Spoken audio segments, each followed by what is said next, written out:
The lecture hall aboard the Starship Elysium was a marvel of alien architecture, a blend of organic shapes and shimmering metallic surfaces. Rows of floating seats hovered in mid-air, accommodating beings of all sizes, from the towering, reptilian Ankari to the delicate, ethereal Aileron. At the center of it all stood Professor Xylo, a Venerian biologist whose reputation spanned multiple galaxies.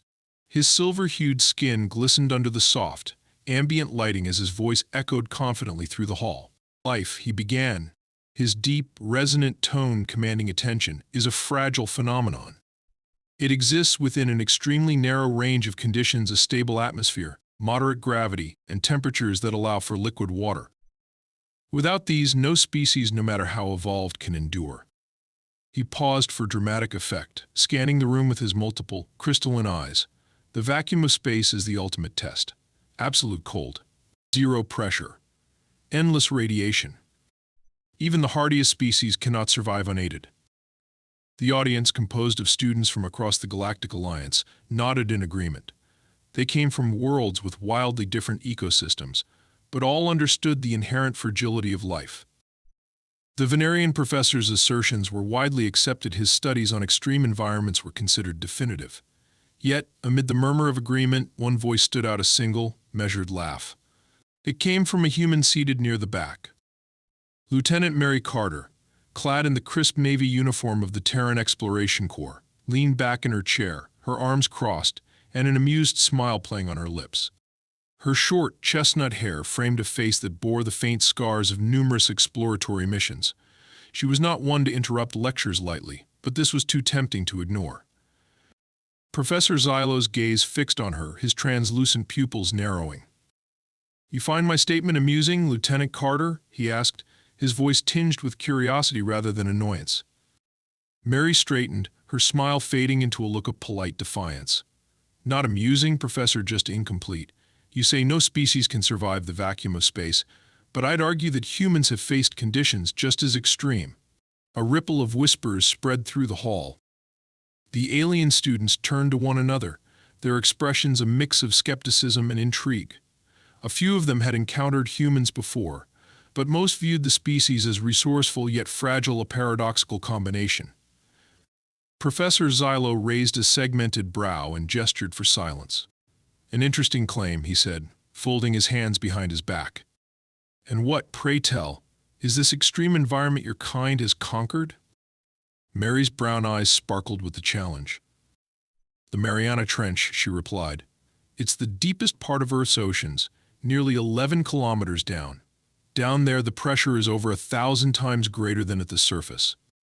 It's pitch black, freezing cold, and completely inhospitable to life as we know it. Yet humans have explored it and survived." The hall fell silent. Even the usually restless Ankari stilled their flicking tails, their attention fully captured. The Aileron students, with their luminescent wings, exchanged doubtful glances. To them, the concept of an ocean, let alone one with such extremes, was as alien as the vacuum of space was to Earthlings. Professor Xylo tilted his head, the lights refracting off his crystalline eyes like tiny prisms. "Fascinating," he admitted. "But surely you must have relied on machines to withstand such conditions. Submersibles, pressurized vessels, tools that shield you from the environment." "Of course," Mary agreed. "At first. But we didn't stop there. Humans are adaptable, Professor. We designed suits that allowed us to leave the safety of those vessels and explore the trench directly. No species can truly thrive without taking risks." Her words hung in the air, challenging the long-held assumptions of everyone present. Professor Xylo, to his credit, did not dismiss her outright. Instead, he leaned forward slightly, his curiosity piqued. "If what you say is true, Lieutenant, then you must have quite a story to tell. Enlighten us." Mary hesitated for a moment, aware of the weight of the audience's gaze. These weren't just curious students, they were future leaders, scientists, and explorers. If she told this story, she had to do it justice. Drawing a deep breath, she began. "It was 5 years ago," she said, her voice steady but charged with the memory of the mission. "I was part of an international team tasked with studying the trench's ecosystem. We weren't just exploring for the sake of it, we wanted to understand how life could adapt to such extreme conditions. But it wasn't just a scientific expedition. For me, it was personal. I wanted to prove that humans could thrive where no one else dared to go. The hall was rapt. Even the usually aloof Neridians leaned forward, their antennae quivering with interest. Professor Xylo gestured for her to continue, his earlier skepticism giving way to genuine intrigue. Mary's expression hardened slightly as she delved deeper into her recollection. The trench is like another world. Once you descend past the sunlight zone, it's pure darkness. You can't see more than a few meters ahead, even with powerful lights. And the pressure, well, let's just say that anything not specifically designed to withstand it gets crushed like an empty soda can. She allowed herself a small smile at the looks of shock on the faces of her audience. But we weren't deterred. We developed a suit lightweight but incredibly strong, made from materials that could flex without breaking under pressure. It was a game changer. For the first time, a human could step out of a submersible and walk on the ocean floor, 11 kilometers below the surface. Her words painted a vivid picture, and the audience could almost feel the weight of the water above them, the oppressive darkness pressing in. Professor Xylo tapped his chin thoughtfully. "And you were one of these pioneers?" he asked. Mary nodded. "I was. And what I experienced down there changed how I see the universe. But that's a story for another time." The professor chuckled softly. "Very well, Lieutenant Carter. You've piqued our interest. Please continue your story in detail during the next lecture. I think we'd all benefit from hearing how you overcame such challenges." As the class adjourned, Mary couldn't help but notice the lingering looks of awe and curiosity from her alien peers. She had planted a seed, a small but significant reminder that humanity's strength lay not in its physical prowess, but in its boundless determination to adapt and endure.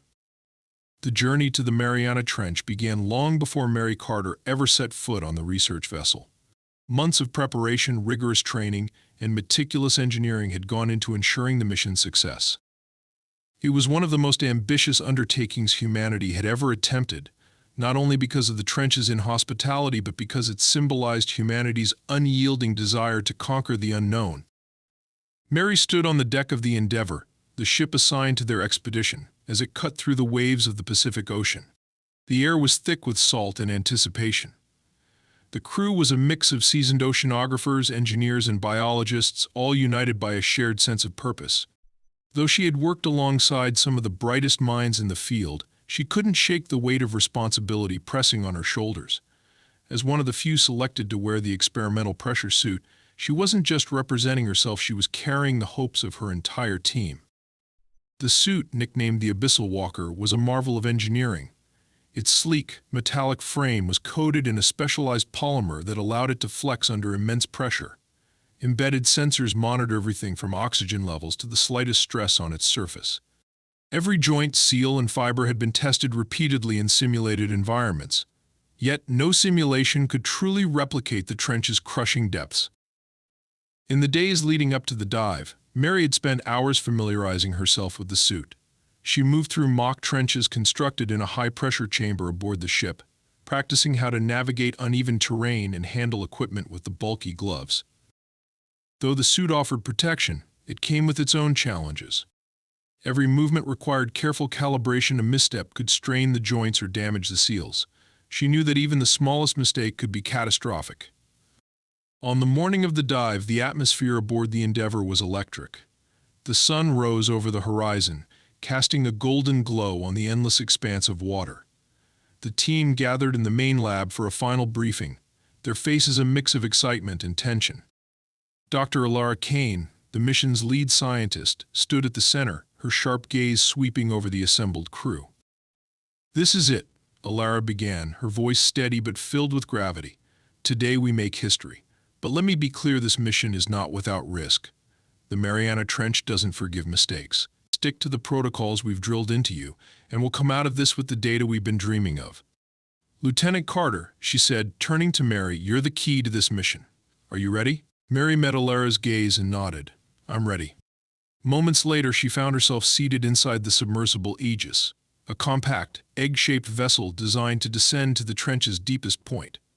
The interior was cramped, filled with controls, monitors, and emergency supplies. Beside her sat Alan Reyes, the submersible pilot, his calm demeanor a reassuring presence. The Aegis was tethered to the Endeavour by a long communications cable, ensuring they could remain in contact throughout the descent. As the submersible was lowered into the water, Mary felt a familiar mix of exhilaration and dread. The surface waves rocked the vessel gently at first, but as they descended, the motion became smoother. The sunlight streaming through the water grew fainter, replaced by an eerie, dim blue. Soon they entered the twilight zone where no sunlight could penetrate, and the world outside the viewport became an endless expanse of darkness. Alan's voice broke the silence. Depth 1,000 meters, pressure stable. Everything's looking good so far. Mary nodded, her eyes fixed on the readouts. The numbers on the monitor climbed steadily, marking their descent into the abyss. At 4,000 meters, the temperature outside had plummeted to near freezing, and the pressure was crushing enough to flatten most conventional vessels. Yet the Aegis continued its descent without issue, a testament to human ingenuity. As they passed 8,000 meters, Mary began preparing for her exit. She checked the seals on her suit, ensuring there were no leaks or signs of wear. The oxygen supply was at full capacity, and the internal temperature was stable. She activated the helmet's communication system, connecting her to both Alan and the team aboard the Endeavour. "Suit check complete," she reported. "All systems are green." "Copy that." Alara's voice came through, crisp and clear. "We're monitoring your vitals. You've got this, Carter." Finally, they reached Challenger Deep, the trench's lowest point. The Aegis settled onto the seabed with a gentle thud, its lights illuminating a barren, alien landscape. The ground was covered in fine, silty sediment, interrupted by jagged rocks and the occasional faint glimmer of bioluminescent life. "This is it," Alan said, his voice tinged with awe. "The bottom of the world." Mary felt a surge of adrenaline as she prepared to leave the safety of the submersible. Alan maneuvered the Aegis to a stable position, ensuring the exit hatch was clear of debris. Mary secured the tether line that connected her suit to the vessel, a lifeline in the unforgiving darkness. "Ready when you are," Alan said. Mary took a deep breath, steadying herself. This was the moment she had trained for, the culmination of months of preparation and years of dreaming. She pressed the release mechanism, and the hatch hissed open, revealing the abyss beyond. As she stepped out, the suit's sensors adjusted instantly to the pressure, keeping her safe within its protective shell. The darkness enveloped her, broken only by the suit's lights, which cast a narrow beam ahead. She took her first steps onto the seabed, her boots sinking slightly into the soft sediment. Each step was deliberate, her movements careful to avoid unnecessary strain on the suit. "Surface team, this is Carter," she said, her voice calm but charged with emotion. "I'm outside. The suit is holding. Beginning exploration." "Copy that, Carter," Alara replied. "You're making history out there."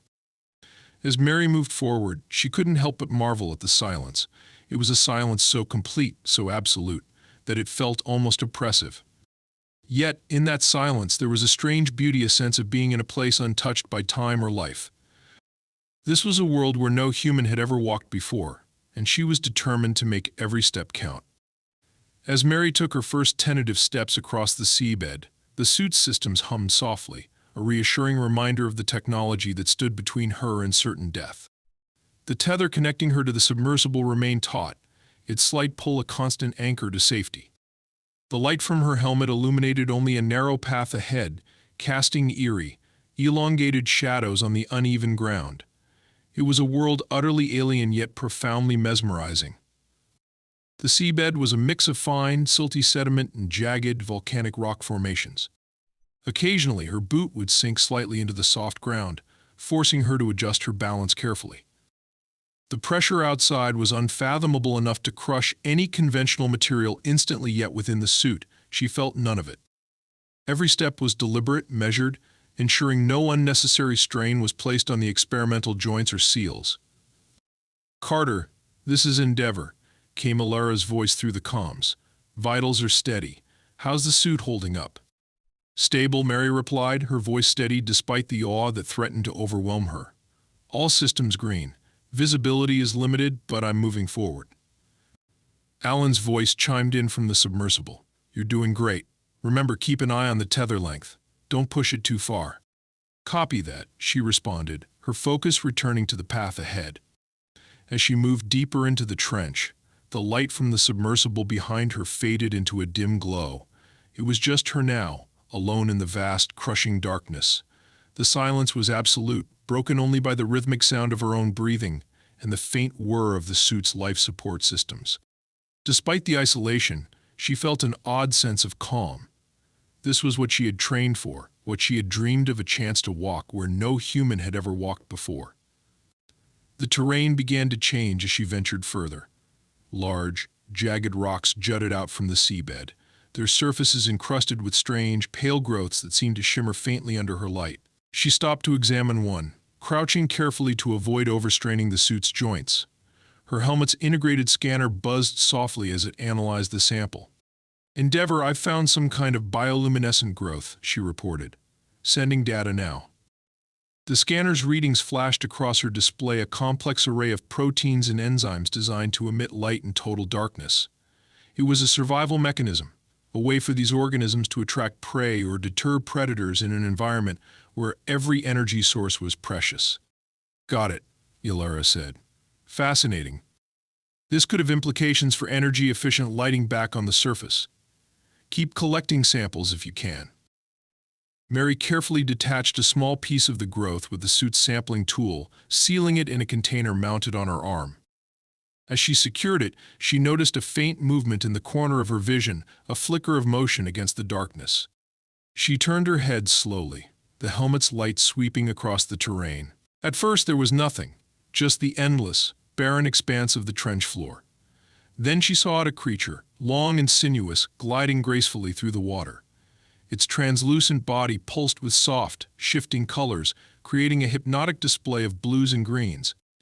It was unlike anything she had ever seen, a living ribbon of light, perfectly adapted to its hostile environment. "Endeavor, I've got visual on a life form," she said, her voice tinged with wonder. "It's incredible. Sending visuals now."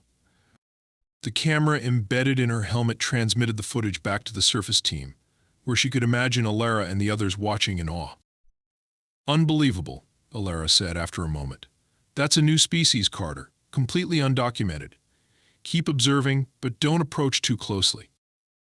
Mary nodded, though she couldn't tear her eyes away from the creature. It moved with an elegance that seemed almost deliberate, its fluid motions creating a stark contrast to the harsh, unforgiving landscape around it. For a moment she felt a deep connection to the trench, as though it were revealing its secrets to her in a way no one else could understand. The creature lingered for a moment longer before vanishing into the darkness, leaving Mary with a profound sense of humility. This place, so seemingly barren and hostile, was teeming with life that had found a way to thrive against all odds. She continued her exploration, her light catching glimpses of other creatures, tiny shrimp-like organisms that scuttled across the sediment, their exoskeletons shimmering like polished metal. A large, crab-like creature with spindly legs and glowing eyes that watched her cautiously before scuttling away. Each encounter added another layer to the mystery of the trench, a testament to the resilience of life in even the harshest conditions. As she moved further from the submersible, the tether began to pull taut, a gentle reminder of her limits. She paused, checking her suit's systems and oxygen levels. Everything was still functioning perfectly, but she knew better than to push her luck. "Endeavor, this is Carter," she said. "I'm nearing the tether's maximum range. Should I continue or return?" There was a brief pause before Ilara's voice came through. "Hold position for now. Let's get a full analysis of the samples and data you've collected before we decide." Mary acknowledged the order and took a moment to simply stand still, her light casting long shadows across the seabed. The weight of the trench, the isolation, the darkness, the immense pressure pressed against her in ways that had nothing to do with the suit. It was a reminder of how small and fragile humanity was in the face of nature's vastness. But it was also a reminder of humanity's strength. She was here, walking in a place no one else had dared to go, not because she was stronger or more resilient than the trench, but because she and her team had refused to accept its limits. They had pushed the boundaries of what was possible, and in doing so, they had unlocked a world of untold beauty and mystery. For a moment she allowed herself to simply exist in the moment, letting the awe of her surroundings wash over her. Then, with a deep breath, she turned and began the careful journey back toward the submersible, her tether guiding her home. The journey back toward the submersible was meant to be uneventful, a simple retracing of Mary's steps through the barren, alien landscape of the trench floor. Her tether remained her guide, a silent lifeline pulling her closer to safety. Yet as she moved, her every step deliberate and cautious, she couldn't shake the feeling of being watched. It wasn't paranoia. Mary was trained to separate instinct from irrational fear. Something was out there. Her suit's sensors hummed faintly, cataloging data from the environment.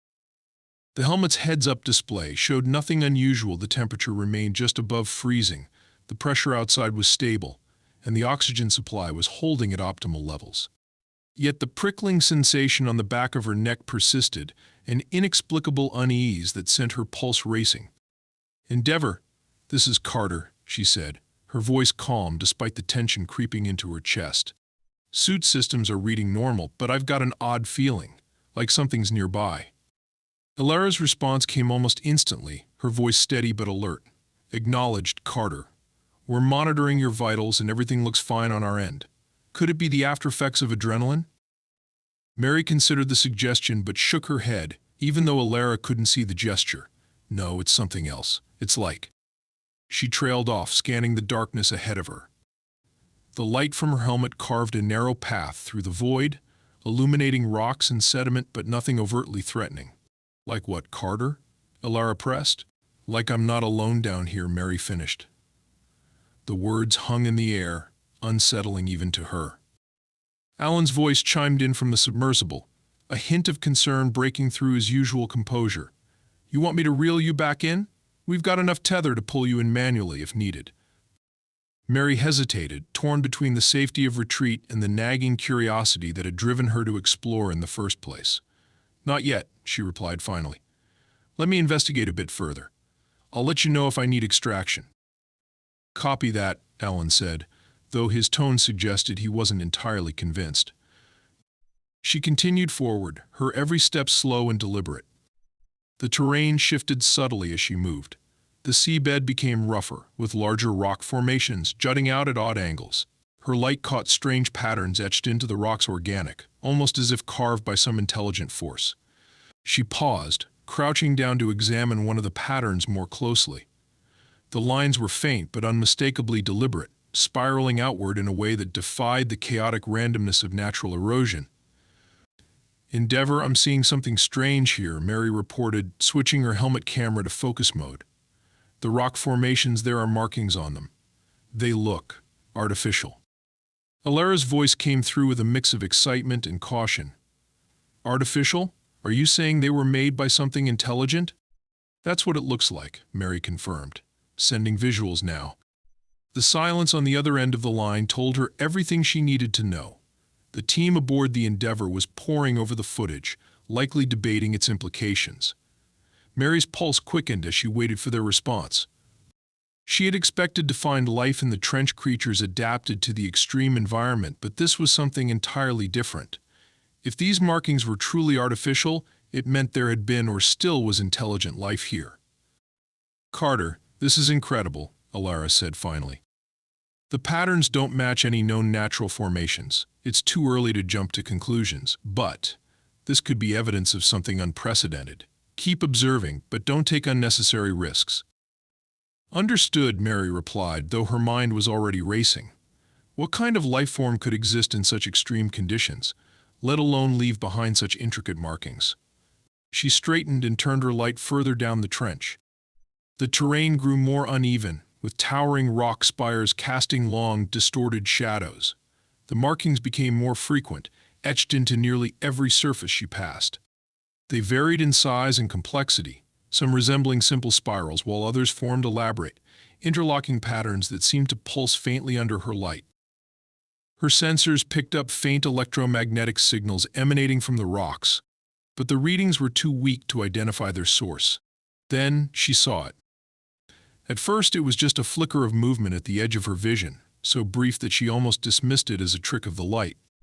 But when she turned, sweeping her beam across the terrain, she caught it again, a shadow that moved against the stillness of the trench.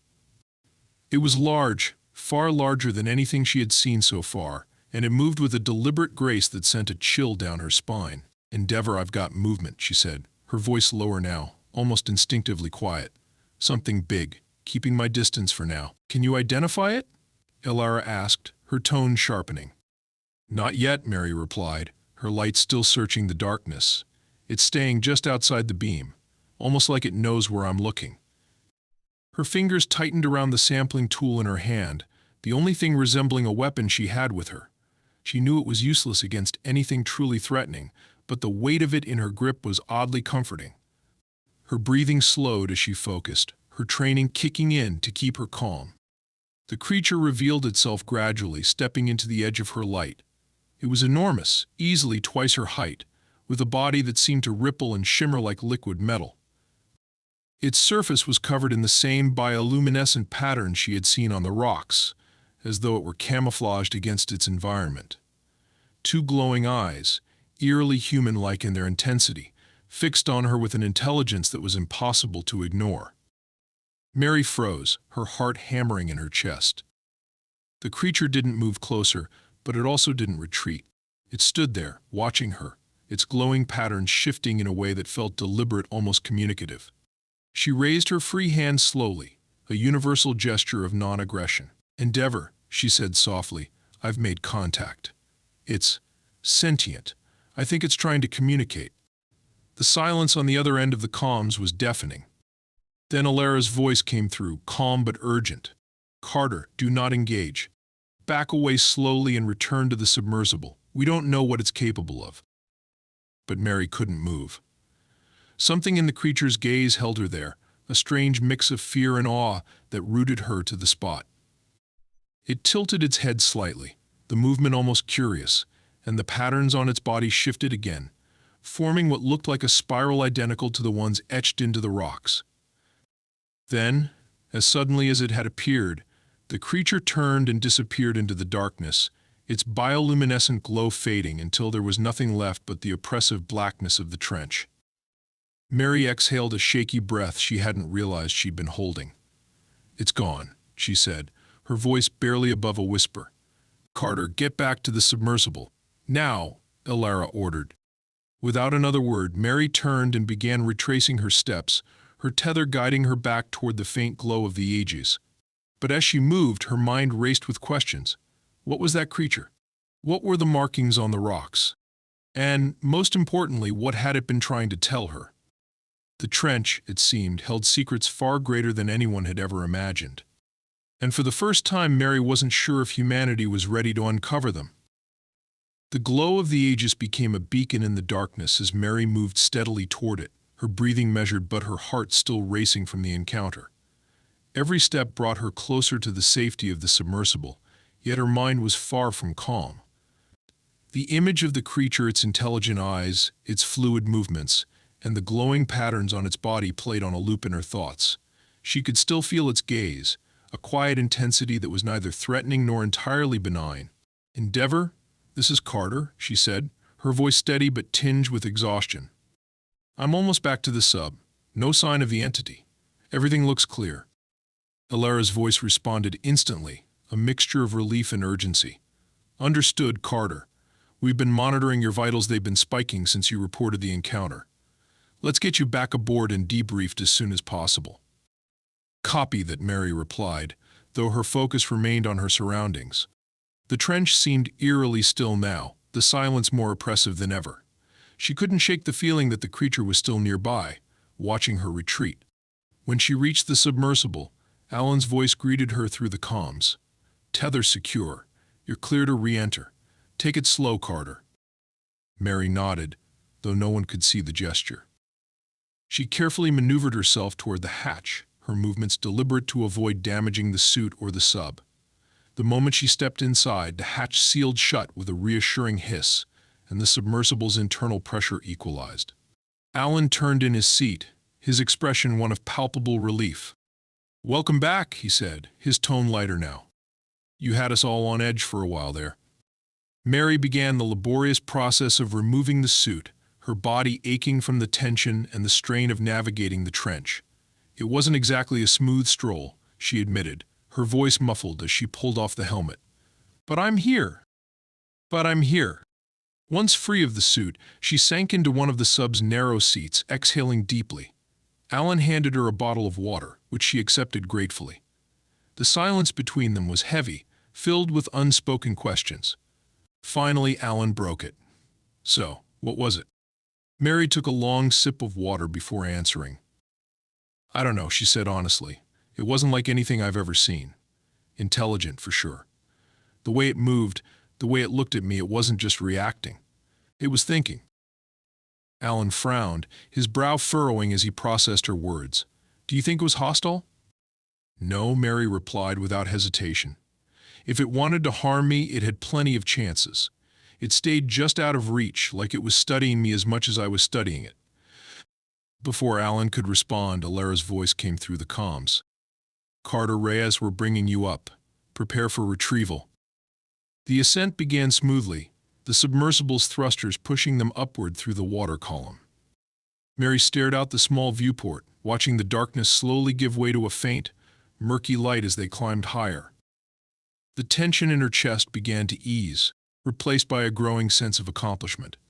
She had walked on the trench floor, gathered samples, and encountered something entirely new. Whatever else happened, she had made history. When the Aegis finally broke the surface, Mary felt a wave of relief. The sunlight, though filtered by clouds, was almost blinding after hours in the abyss. The Endeavour loomed nearby, its crew ready to receive them. As the submersible was hoisted aboard, Mary braced herself for the flood of questions she knew would come. The moment the hatch opened, Alara was there, her sharp eyes scanning Mary for any signs of injury. "You all right?" she asked, her tone brisk but genuinely concerned. "I'm fine," Mary assured her, stepping out of the submersible. "Tired, but fine." Alara nodded, her attention shifting to the containers holding Mary's samples. "Let's get these to the lab. Whatever you found down there, we need to analyze it immediately." The rest of the day passed in a blur. Mary underwent a full medical evaluation, during which the doctors confirmed she was in perfect health despite the stress of the dive. Meanwhile, Alara and the science team pored over the samples and data Mary had collected. The markings on the rocks, the bioluminescent growths, and the footage of the creature all pointed to something extraordinary. By the time Alara called Mary to the lab, the sun was setting, casting long shadows across the deck of the ship. Mary entered to find the team gathered around a large display screen, which showed an enhanced image of the markings she had discovered. The spirals and interlocking patterns had been analyzed and compared to known geological and biological processes. The results were inconclusive but tantalizing. "These markings are unlike anything we've seen before," Alara explained, her voice tinged with excitement. "They're not random. The patterns are too precise, too deliberate. We're looking at either a natural phenomenon we don't understand or evidence of intelligent design." Mary studied the image, her mind racing. She thought of the creature, its glowing patterns shifting in a way that seemed purposeful. "The entity I encountered," she said slowly, "had similar markings on its body. It might be connected to whatever made these." Alara nodded, her expression thoughtful. "If that's true, we're not just looking at a new species. We're looking at an entirely new ecosystem, maybe even a civilization." The weight of her words settled over the room. The implications were staggering. If the trench harbored intelligent life, it would upend everything humanity thought it knew about Earth and its capacity to support life. It would also raise questions about humanity's role as explorers and the ethical responsibilities that came with discovery. As the team began discussing their next steps, Mary stepped away, needing a moment to process everything. She made her way to the ship's railing, where the cool ocean breeze greeted her. The horizon stretched endlessly before her, the fading sunlight painting the water in hues of orange and gold. For the first time since the dive, she allowed herself to reflect on what she had experienced. The fear, the wonder, the sheer magnitude of the unknown, it was overwhelming, yet exhilarating. She had ventured into the deepest, darkest part of the planet and come back with answers and even more questions. The encounter with the creature lingered in her mind. Its eyes, so intelligent and curious, seemed to hold a message she couldn't quite decipher. What did it want? Was it a guardian of the trench, or simply another inhabitant trying to survive? And what would happen if humanity returned? As she stared out at the ocean, Mary knew one thing for certain: the Mariana Trench was no longer just a symbol of Earth's mysteries. It was a reminder that the unknown was vast and humbling, and that humanity's greatest strength was its ability to adapt and learn. Whatever the future held, whether it involved further exploration of the trench or a deeper understanding of its inhabitants, she was ready. She turned back toward the lab, where the team was already making plans for the next expedition. The trench still held its secrets, but Mary felt a quiet confidence that they were on the brink of something extraordinary. And for the first time in her career, she didn't feel like an explorer conquering a frontier. She felt like a guest in a world far older and wiser than her own.